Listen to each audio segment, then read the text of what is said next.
Maya Rivera walked through the dark forest with her scanner in hand. The morning mist hung thick between the tall trees on planet Kepler, making everything look like a dream. She had been working as a forest ranger for 3 years now, and knew these woods better than anyone else in the human colony. The scanner beeped softly as it picked up movement ahead. Maya stopped and listened carefully. Something big was moving through the trees. She could hear branches breaking and heavy breathing that sounded like pain. Maya checked her weapon, but kept it holstered. She preferred to watch first and shoot only when needed. As she moved closer, the sounds became clearer. Something was definitely hurt and struggling. Maya pushed through a thick wall of blue leaves and stopped dead in her tracks. A massive creature lay on the forest floor, bleeding from deep wounds across its body. The beast was unlike anything Maya had ever seen. It stood 12 feet tall. Even while lying down, its body was covered in scales that looked like broken crystal, catching the dim sunlight and throwing rainbow colors everywhere.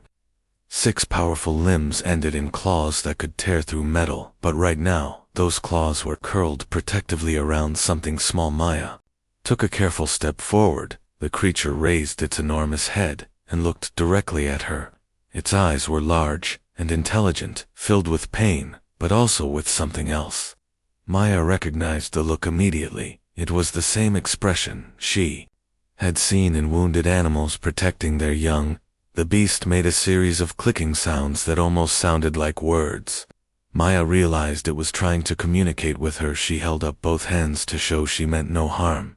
The creature watched her carefully, then made the clicking sounds again, this time softer and more urgent. Maya noticed what the beast was protecting. A small version of itself, no bigger than a house cat, lay nestled against the larger creature. The baby had the same crystal scales, but they were soft and dim. The little one was barely breathing. The mother creature made more clicking sounds and gestured with one massive claw toward her baby. Maya understood she was asking for help. The dying mother was begging a complete stranger to save her child. Maya knelt down slowly. The mother creature could have killed her with one swipe, but instead she pulled back her claws and let Maya approach. The baby felt warm in Maya's hands and weighed almost nothing. The crystal scales were smooth like polished glass. The mother creature made one final series of clicks. Her large eyes never left Maya's face, as if she was trying to memorize the human who had shown kindness to her child. Then she closed her eyes, and her breathing stopped. Maya sat in the quiet forest, holding an alien baby. She knew the rules about not interfering with native species, but looking down at the tiny creature in her arms, she knew she could not leave it to die. The baby opened its eyes and looked up at Maya. The scales along its back flickered with soft blue light. Maya stood up and activated her communicator. She needed to get back to the research station fast. The baby needed food and care, and Maya had no idea what alien babies ate or how to take care of them, but she was going to figure it out. The walk back to the colony took 2 hours. Maya kept the baby warm inside her jacket. The little creature seemed to understand it was safe and curled up against Maya's chest. Its scales pulsed with gentle light that matched Maya's heartbeat. Other rangers and scientists were going to ask questions. Maya would have to explain why she brought an unknown alien into their secure facility. She would probably get in trouble with Commander Stone, who was always worried about security risks. But Maya did not care. The baby needed help, and that was more important than following rules. As the research station came into view, Maya felt the baby shift in her arms. The crystal scales began to glow brighter, as if the little creature could sense they were approaching safety. Maya whispered soft words to calm the baby, even though she knew it probably could not understand. English Dr. Lisa Park was going to be shocked when Maya walked into the medical bay with an alien baby. But Lisa was a good scientist and a kind person. She would help figure out how to care for the little one. Maya hoped the baby would survive long enough for them to learn what it needed. The baby made small chirping sounds that reminded Maya of bird songs back on Earth. Its tiny claws gripped Maya's finger gently, and the scales pulsed with warm light. Maya realized she was already becoming attached to the little creature. She had saved its life, but somehow it felt like the baby was Saving something in her too, Maya reached the station entrance and took a deep breath. She was about to change everything for the human colony by bringing in their first live alien specimen. But looking down at the tiny face that trusted her completely, Maya knew she had made the right choice. Some decisions were bigger than rules and regulations. The baby alien was depending on her now, and Maya Rivera had never failed anything that needed her protection. She would figure out how to keep this little one alive no matter what it took. The mother creature had trusted a human stranger with her most precious gift, and Maya would not let that trust be wasted. Dr. Lisa Park dropped her coffee mug when Maya walked into the medical bay carrying the alien baby. The mug shattered on the floor, but Lisa did not even notice. She stared at the tiny creature in Maya, arms with her mouth open wide. Lisa had been studying alien plants and microorganisms for 5 years, but she had never seen a living alien animal up close. The baby's scales shimmered with soft blue light, and its large eyes looked directly at her with obvious intelligence. Maya explained everything that had happened in the forest. Lisa listened carefully while she prepared a clean examination table. The baby did not struggle when Maya placed it down gently. It seemed to understand they were trying to help. The first challenge was figuring out what the baby needed to eat. Lisa ran tests on samples from the forest, while Maya stayed with the little creature. The baby made soft, chirping sounds whenever Maya moved away, so she decided to stay close. After 6 hours of testing, Lisa discovered the baby could eat a mixture of local fruits and mineral supplements. The little creature ate eagerly, and its scales grew brighter after feeding. Maya was relieved to see it getting stronger over the next few days. Maya spent all her time with the baby. She moved a cot into the medical bay so she could stay nearby the baby, which Maya started calling. Pip seemed to recognize her voice and would calm down whenever she spoke. Pip grew incredibly fast. Within a week, it had doubled in size and was walking around the medical bay on its 6 legs. Its crystal scales had hardened and now made soft musical sounds when Pip moved. The baby was clearly very intelligent and began copying Maya movements and gestures. Lisa was fascinated by Pip's rapid development. She documented everything and sent reports to the colony administrators. Maya noticed that Pip's scales changed colors based on its emotions. Blue meant calm, green showed excitement, and red indicated fear or hunger. The real breakthrough came when Maya realized Pip was trying to communicate. The scale patterns were not random. They formed specific sequences that repeated when Pip wanted the same thing. Maya started keeping notes on the different patterns and what they meant. Commander Stone visited the medical bay several times.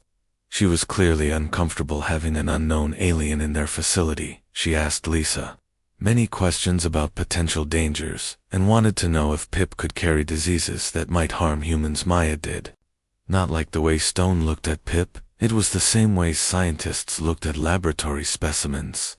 Maya made sure to always be present when Stone visited.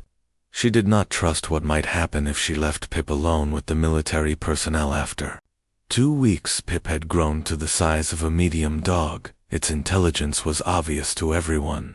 The little alien could solve simple puzzles, open doors, and even seemed to understand basic English words. Maya was amazed at how quickly Pip learned new things, but Maya started noticing strange readings on the seismic monitors.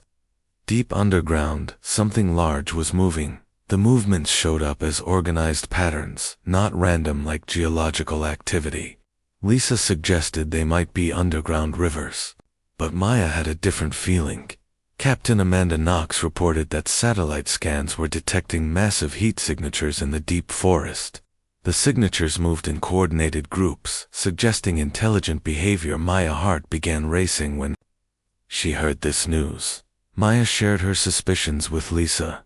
She believed the heat signatures were adult members of Pip's species searching for their missing baby. Lisa thought Maya was being emotional, but agreed the evidence was concerning the colony. Leadership called a meeting about the situation. Commander Stone wanted to move Pip to a secure underground facility for detailed study. She argued that keeping an alien in the medical bay was a security risk. Maya opposed the plan strongly. She argued That Pip was not a specimen to be studied but a living being with right. Stone dismissed Maya concerns and ordered the transfer to happen within 24 hours. That night, Maya made a difficult decision. She could not let them lock Pip away in a laboratory cage. The little alien trusted her, and she would not betray that trust. Maya knew she was about to break serious regulations, but she did not. Maya gathered supplies and prepared to take Pip into the forest. She believed the coordinated movements Lisa had detected were Pip family searching for the lost baby. Maya decided to help them find each other even if it meant disobeying direct orders. Pip seemed to sense something was happening. Its scales pulsed with nervous energy and it stayed close to Maya's side. Maya whispered reassuring words while she packed the survival kit. She included the translation notes she had made about Pip's scale patterns. Just before dawn, Maya and Pip left the research station. Maya disabled the security cameras along their route and headed for the forest. Pip moved eagerly beside her, as if it knew they were going somewhere important. The forest was quiet in the early morning, but Maya could feel something different in the air. There was a sense of anticipation, like the whole planet was holding its breath. Pip's scales began glowing brighter as they moved deeper into the woods. Maya had no idea what would happen when they found Pip people. She hoped they would understand that humans had helped their baby. She prayed they would not see her as a threat or a kidnapper as they walked through the misty forest. Maya realized this moment would change everything for both species. First contact was supposed to be carefully planned by diplomats and scientists. Instead, it was happening because a forest ranger could not bear to see a baby separated from its family. Pip chirped softly and its scales flashed in rapid patterns. Maya had learned to recognize this as excitement. The little alien could sense something Maya could not yet detect. They were getting close to answers that would reshape the future of human civilization. Maya felt the ground vibrating beneath her feet long before she saw anything moving through the trees. Pip had grown excited and its scales were flashing in rapid patterns Maya had never seen before. The little alien seemed to be sending signals into the forest. The first adult Krillian emerged from behind a massive tree trunk, and Maya's breath caught in her throat. The creature was enormous, standing 12 feet tall, with crystal scales that caught the morning light like armor. 6 powerful limbs moved with surprising grace. As it approached, Maya stood perfectly still, holding Pip gently in her arms. The adult Krillian stopped 20 feet away and tilted its massive head, studying the human with intelligent eyes. Maya could see no hostility in that gaze, only careful evaluation. More Krillians appeared from the forest, moving like living mountains between the trees. Maya counted at least 50 of the massive beings surrounding the small clearing. They moved in complete silence, despite their size, creating a circle around Maya, and Pip chirped loudly, and its scales blazed with brilliant light. The adult Krillians responded with their own scale displays, creating a symphony of colored light that painted the forest in rainbow hues. Maya realized she was witnessing a complex conversation. The largest Krillian stepped forward, and Maya knew instinctively this was their leader. The ancient creature had scales that sparkled like diamonds, and eyes that held wisdom from centuries of life. It looked directly at Maya, then down at Pip, wriggled in Maya's arms, wanting to be put down. Maya hesitated, then carefully placed the young alien on the forest floor. Pip immediately ran to the large Krillian, making excited chirping sounds. The leader touched Pip gently with one massive claw, and the little one's scales pulsed with pure joy. Maya watched as dozens of adult Krillians gathered around Pip, each touching the youngster briefly with their claws. The reunion was clearly emotional, and Maya felt tears forming in her eyes. She had helped bring a family back together. The leader approached Maya slowly. Its scales were flashing in slow, deliberate patterns. Maya recognized some of the color sequences from her time with Pip. The creature was trying to communicate with her. Maya pulled out her notebook, where she had recorded Pip communication patterns. She showed the leader her notes, pointing to different color combinations and speaking the English words she had associated with each pattern. The leader's scales flickered with what Maya interpreted as surprise. The ancient being seemed amazed that a human had learned to understand Krillian communication had studied Maya, notes carefully, then began flashing more complex patterns through.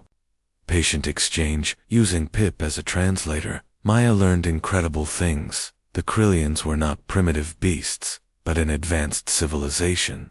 They had been observing the human colony for months, debating whether humans posed a threat to their world. The leader, whose name translated roughly to Elder Thrak, explained that Pip's mother had been on a scouting mission when she was attacked by forest predators. Her death had not been accidental, but the result of dangerous wildlife that both species had to deal with. Maya realized the Krillians had been testing humanity without the humans knowing it. They had been watching to see how the colonists would react to finding an injured alien. They wanted to know if humans were violent conquerors or potential allies. Elder Thrak's scales pulsed with approval as Pip showed off the care Maya had given. The young alien demonstrated how Maya had fed it, protected it, and learned its language. The adult Krillians made sounds that Maya interpreted as amazement. Through careful communication, Maya learned that most species the Krillians had encountered had failed their test. They either tried to kill the scout or ignored the suffering entirely. Only twice before in their long history had they found a species that showed genuine compassion for a stranger. Offspring. Maya felt the weight of what Elder Thrak was telling her. Her decision to save Pip had been more than rescuing one baby. It had been humanity's first diplomatic test with an incredibly advanced alien civilization. Elder Thrak gestured for Maya to follow, and the entire group began moving deeper into the forest. Maya walked beside Pip, who seemed delighted to be acting as translator between the two species. The crystal scales on every Krillian glowed softly, creating a procession of living light. They traveled for 2 hours before reaching a hidden entrance in what Maya had thought was a solid cliff face. The rock wall split open, revealing tunnels that descended into the planet. Depths. Maya realized the Krillians lived underground in a vast city she had never suspected existed. The tunnels were carved from living crystal that provided its own light. Maya saw technology that seemed to grow, rather than being built. Organic computers processed information, while biomechanical systems maintained perfect environmental conditions. Elder Thrak showed Maya glimpses of Krillian science that made human technology look primitive. They had mastered biological engineering on a scale that allowed them to heal any injury, regrow lost limbs, and even extend their natural lifespans indefinitely. Maya learned that Krillians were an ancient spacefaring race who had been exploring the galaxy for thousands of years. They had encountered hundreds of younger species and guided a few toward becoming advanced civilizations themselves. The revelation was staggering. Maya realized that humanity was being offered a chance to join in a galactic community of advanced species, but first they had to prove they deserved such an honor through their actions, not their weapons. Elder Thrak explained that the Krillian Council would evaluate humanity based on how the colony responded to first contact. If humans showed wisdom and restraint, they could become allies. If they responded with fear and aggression, the Krillians would leave and never return. Maya felt the enormous responsibility on her shoulders. She was no longer just a forest ranger who had saved an alien baby. She had become humanity's first ambassador to a civilization that could either elevate them to the stars or abandon them to develop aloneness. They prepared to return to the surface. Elder Thrak made it clear that the next few days would determine the future relationship between their species. Maya would need to convince her people to choose cooperation over conquest. Pip chirped softly and touched Maya's hand with its small claw. The gesture seemed to say everything would be all right. Maya hoped the little alien was right, because the fate of two civilizations now depended on whether humans could prove they were worthy of the strongest allies in the galaxy. Maya returned to the research station with Pip and a small group of Krillian diplomats following at a distance. Elder Thrak had agreed to formal first contact, but wanted to observe human reactions carefully before revealing the full extent of Krillian civilization. Commander Stone was waiting at the station entrance with a squad of armed soldiers. She had tracked Maya unauthorized departure and was furious about the security breach when she saw the massive Krillians emerging from the Forest, her anger turned to alarm. Maya quickly explained the situation, while Pip translated between the species. Stone listened with growing amazement as she learned about the underground city and advanced Krillian technology, but Maya could see suspicion and fear growing in the commander's eyes. Dr. Lisa Park was fascinated by the diplomatic contact and immediately began documenting everything. The Krillian delegates allowed her to record their communication patterns and even demonstrated some of their biological technology. Elder Thrak showed the humans how Krillian medicine could heal wounds in minutes using organic compounds that restructured damaged tissue. Maya watched in amazement as a cut on her hand disappeared completely. After treatment with a glowing gel, the demonstrations continued over several days. Krillians revealed technology that could purify water, eliminate diseases, and even enhance human physical capabilities. Their bioships could travel between star systems, while their organic computers processed information faster than any human machine. Maya served as the primary translator, working with Pip to facilitate communication between the species.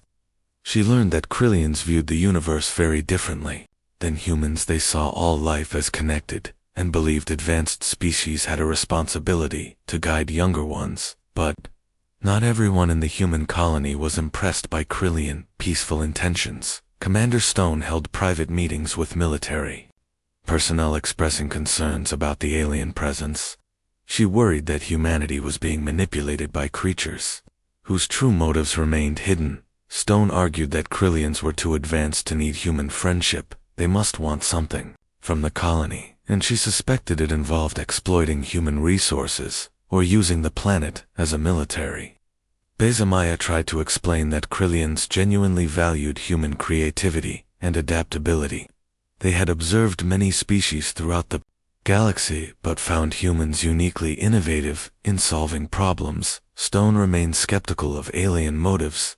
The tension came to a head when Elder Thrak offered to share advanced medical technology that could eliminate most human diseases. The Krillian Council was prepared to gift humanity with biological enhancements that would extend human lifespans and improve physical capabilities. Maya was thrilled by the offer, but Stone saw it as evidence of alien manipulation. She believed the Krillians were trying to make humans dependent on their technology. Stone called the offer a trap designed to control human development. A heated argument broke out in the colony council meeting. Stone demanded that the Krillians leave immediately, while Maya insisted they were offering humanity the greatest opportunity in its history. Lisa supported Maya, but admitted she was concerned about moving to Elder Thrak listened to the debate through Pip translation and seemed saddened by human suspicion.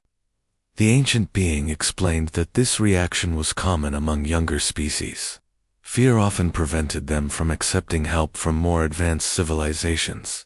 That night, Maya met privately with Elder Thrak to discuss the growing tension. The Krillian leader revealed that several council members wanted to withdraw the alliance offer. They had seen too many species destroy themselves through fear and paranoia. Maya pleaded for more time to convince her people that Krillians meant no harm. She explained that humans had survived by being cautious of threats, but sometimes that caution became destructive suspicion. Elder Thrak agreed to wait, but warned that the window for peaceful contact was closing. Human military buildup around the research station was making younger Krillians nervous. Some were calling for immediate departure before the situation became violent. Maya realized she was running out of time to bridge the gap between the species. She needed to find a way to prove that humans and Krillians could trust each other completely. The breakthrough came when Pip fell seriously ill with a condition that neither human nor Krillian medicine could treat alone. The young alien needed a combination of human surgical techniques and Krillian biological healing. Dr. Lisa Park and Elder Thrak worked together to save Pip's life, using the best of both medical traditions. The successful surgery proved that humans and Krillians were stronger when they cooperated than when they worked separately.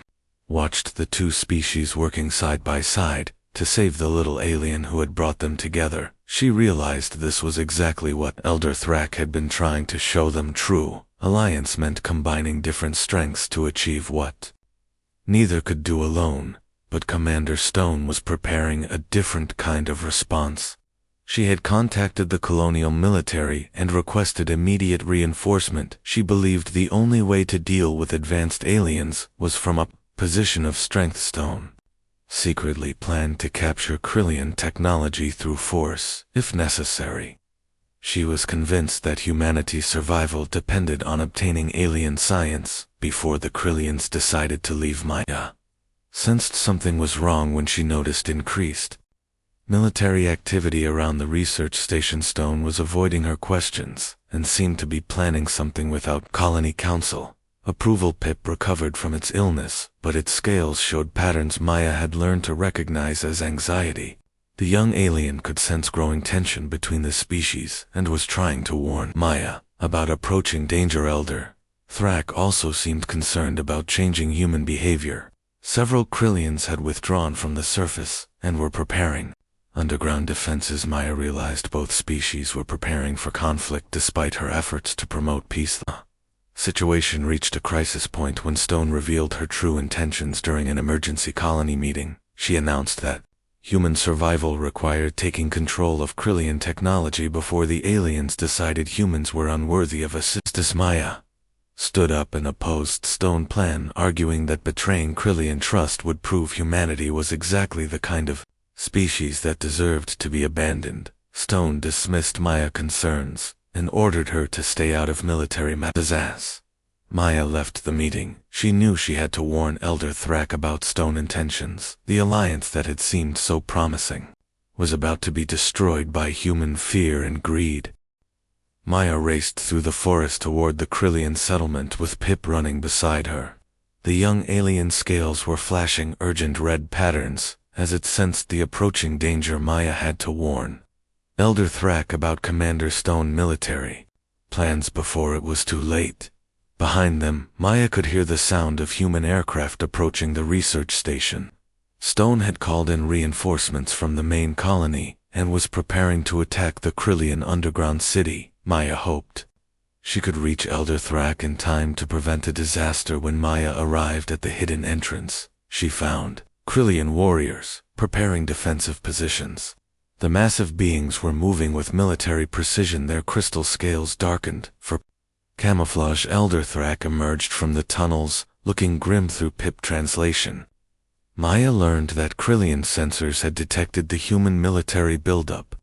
Elder Thrak was disappointed but not surprised by this turn of events. Many species had chosen conflict over cooperation when faced with superior alien technology.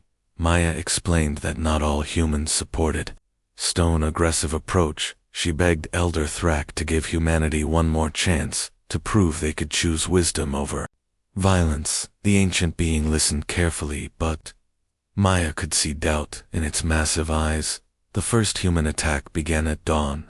Stone had brought combat aircraft and ground troops to assault the Krillian settlement. She believed surprise and overwhelming force would allow her to capture alien technology before the Krillians could escape. Maya watched in horror as human weapons fired on the forest where she knew peaceful Krillians were hiding, but the attack had no effect on the underground city. Krillian defenses were far beyond anything Stone had imagined. Organic shields rose from the ground, absorbing human weapons fire without damage. Biomechanical systems neutralized electronic equipment, while defensive creatures emerged to protect the settlement. Maya realized Stone had made a terrible mistake. The Krillian response was swift and overwhelming, but also carefully controlled. Their bioships rose from hidden tunnels, moving like living creatures through the sky. Human aircraft were disabled by organic systems that simply turned off their engines. Not a single human was killed, despite their aggressive attack. Krillian technology was advanced enough to neutralize threats without causing casualties. Maya understood this restraint was a final test of human character. Stone ground forces found themselves trapped by biomechanical tendrils that held them firmly, but gently. The Krillians could have easily destroyed the human military, but chose to demonstrate their power through mercy. Instead, Maya ran onto the battlefield carrying Pip and shouting for both sides to stop fighting. She placed herself between the human troops and the Krillian defenders while Pip's scales blazed with communication patterns. Zelda Thrak emerged from the underground city with a full delegation of Krillian leaders there. Massive forms cast shadows over the disabled human forces. Stone stared up at the aliens in shock, realizing how completely her attack had failed. Maya spoke passionately about the potential for cooperation between the species. She argued that stone represented human fear, but not human nature.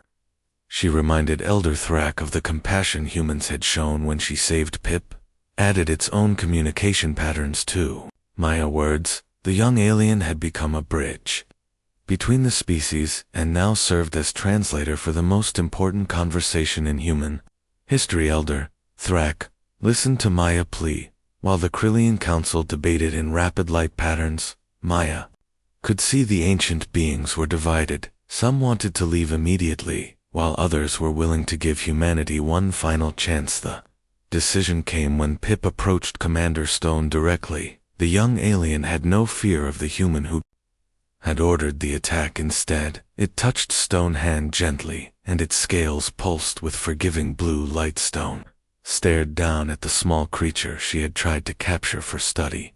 She saw intelligence and kindness in Pip's eyes, and finally understood what Maya had been trying to tell her. These were not monsters to be feared, but potential friends. Elder Thrak made the final announcement. The Krillians would honor their alliance offer despite the human attack.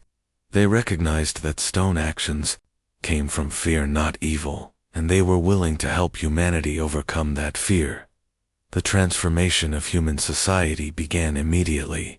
Krillian biomedical technology eliminated diseases that had plagued humanity for centuries. Cancer, heart disease, and genetic disorders became problems of the past as organic treatments restored perfect health. Human agriculture was revolutionized by Krillian techniques that could grow food in any environment without chemical fertilizers or pesticides. Entire planets could be made habitable using biological systems that transformed hostile worlds into gardens. Maya became the first human Krillian ambassador, traveling between star systems to establish new colonies and diplomatic relationships. Pip, grown to full size but still bonded to Maya, served as her permanent translator and companion. Dr. Lisa Park lead joint research teams that combined human innovation with Krillian biological mastery. Together they developed technologies that neither species could have created alone. Human creativity, enhanced by alien wisdom, produced miracles. Commander Stone underwent a complete change of perspective after working closely with Krillian healers. She learned that true strength came from cooperation, not conquest, and became a strong advocate for peaceful exploration. 6 months after first contact, human colonies throughout the galaxy received Krillian biotechnology that transformed their world's environmental damage was repaired in weeks using biological systems that restored natural balance. Humanity joined a galactic community of advanced species, guided by Krillian wisdom, but valued for their unique perspectives. Young humans began training with alien mentors, learning to see the universe as an interconnected web of life. Maya often returned to the forest on Kepler, where everything had begun. She would sit with Pip in the clearing where they first met, and marvel at how much had changed because she chose to save one alien baby. The story spread throughout human space, becoming legend. Maya Rivera, the forest ranger who proved humanity worthy of the greatest alliance in galactic history. Her simple act of compassion had elevated an entire species to the stars. Elder Thrak visited Maya regularly to discuss the continuing partnership between their peoples. The ancient being often remarked that Maya represented the best qualities of humanity: courage, wisdom, and above all, the willingness to help others. As Maya looked up at the stars, filled with human colonies protected by Krillian biotechnology, she understood the true power of kindness. One moment of choosing compassion over fear had changed the fate of 2 civilizations. Forever. Pip chirped softly beside her, scales pulsing with contentment. The young alien who had been saved by human kindness had become the bridge that connected 2 species in friendship. Maya smiled, knowing their bond would continue shaping the future of the galaxy.